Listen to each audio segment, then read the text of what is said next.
Students, मैंने आपको एक पीडीएफ भेजा है आपका ज्योग्राफी का chapter 1 environment.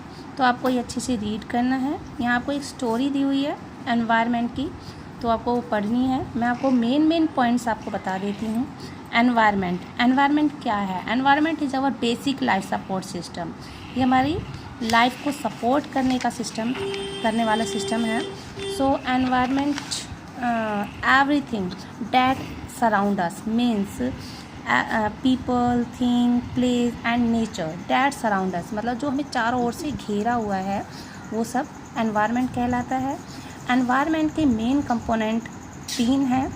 First is natural, next human made and next है ह्यूमन। नेचुरल मीन्स नेचर द्वारा बनाया हुआ, जो नेचर ने बनाया है वो एनवायरनमेंट का फर्स्ट कंपोनेंट है। Means living things, land, air, water is that is natural environment. Next है ह्यूमन मेड, यानी इंसान द्वारा बनाए हुए।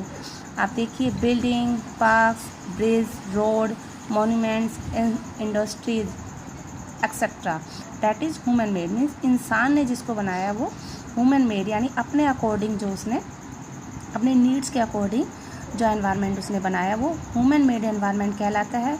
नेक्स्ट है ह्यूमन, यानी वो खुद इंसान। जैसे एक इंसान है, फैमिली, कम्युनिटी, उसने कम्युनिटी भी बनाई है। रिलीजन मीन्स धर्म बनाए हैं।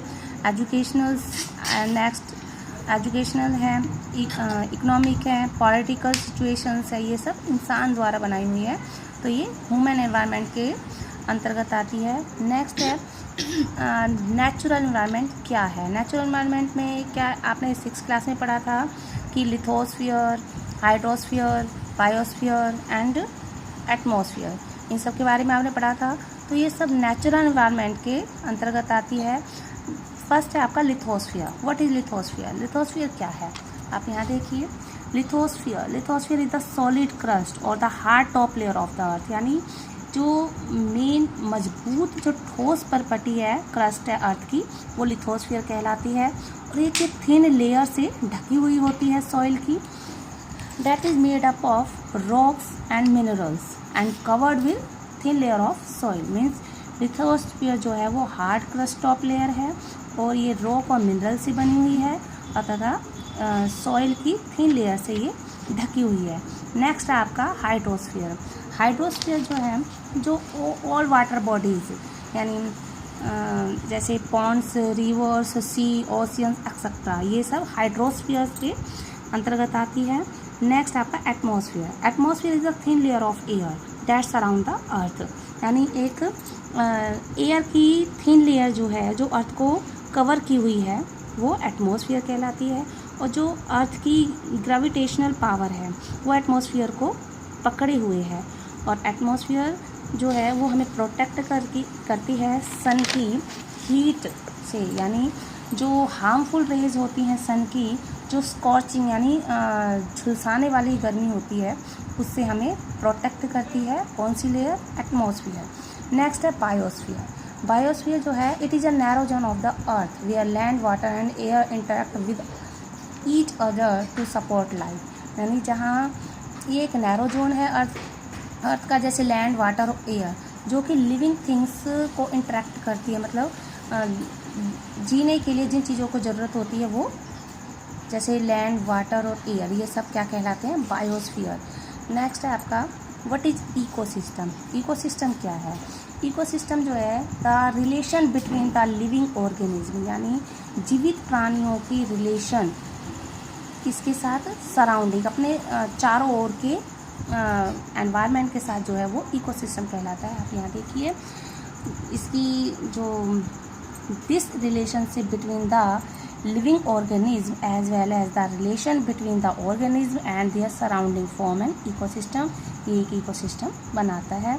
नेक्स्ट आपका था ह्यूमन मेड एनवायरनमेंट। वो मैंने आपको बताया कि इंसानों द्वारा, यानी इंसान जो था, आपने ह्यूमन बीइंग के बारे में पढ़ा है, उसकी पहले जो ज़रूरत थी वो कुछ भी नहीं थी, वो सिर्फ नेचर से ही अपनी नीड्स को कंप्लीट कर लिया करता था, पूरी कर लिया करता था। लेकिन धीरे धीरे उसकी रिक्वायरमेंट्स बढ़ी और वो अपने नीड्स के अकॉर्डिंग जो है प्रकृति को, यानी नेचर को अपने अकॉर्डिंग ढालता गया।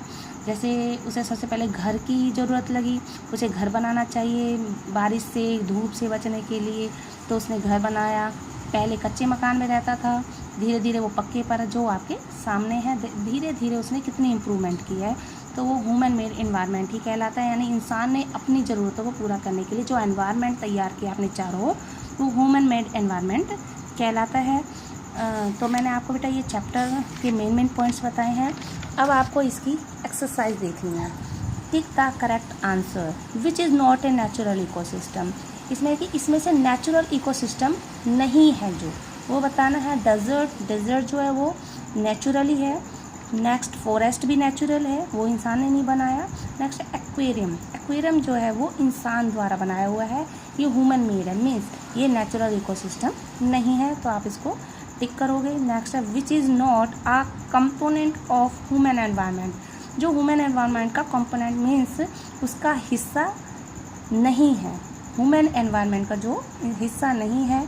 तो रिलीजन यानी धर्म इंसान नहीं बनाया, इसका कंपोनेंट है। कम्युनिटी भी है। नेक्स्ट लैंड जो है वो नेचुरल एनवायरनमेंट है, so that is right answer. Next है which is a human made environment. इनमें से कौन सा ह्यूमन मेड एनवायरनमेंट है, मीन्स इंसान द्वारा बनाया हुआ। माउंटेन नेचुरल है, सी नेचुरल है, रोड ये ह्यूमन मेड है, तो that is right answer. Which is a threat to environment. Threat means जो है जो खतरा होता है एनवायरनमेंट के लिए, इनमें से कौन सा खतरा है। पहला है growing plants, that is wrong. Growing crops, that is also wrong. Next है ग्रोइंग पॉपुलेशन मीन्स जनसंख्या का बढ़ना, ये खतरा होता है एनवायरनमेंट के लिए, तो that is right answer. Next है आपका मैचिंग। बायोस्फीयर। बायोस्फीयर क्या है, मैंने आपको बताया था narrow zone where land water and air interact.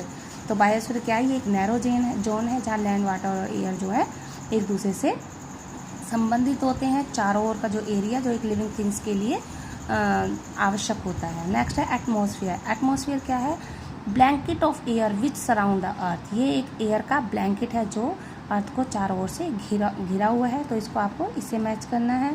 Hydrosphere. Hydrosphere क्या है, डोमेन ऑफ वाटर। नेक्स्ट है एनवायरनमेंट, ये आवर सराउंडिंग यानी everything that surround us like place, people, thing and nature are called environment. तो आपको ये फ़िलहाल एक्सरसाइज करनी है। अगली नेक्स्ट वीक में मैं आपको कुछ क्वेश्चंस पूछूंगी, उसके आंसर आपको इसी चैप्टर में से देने होंगे। Okay, thank you, bye.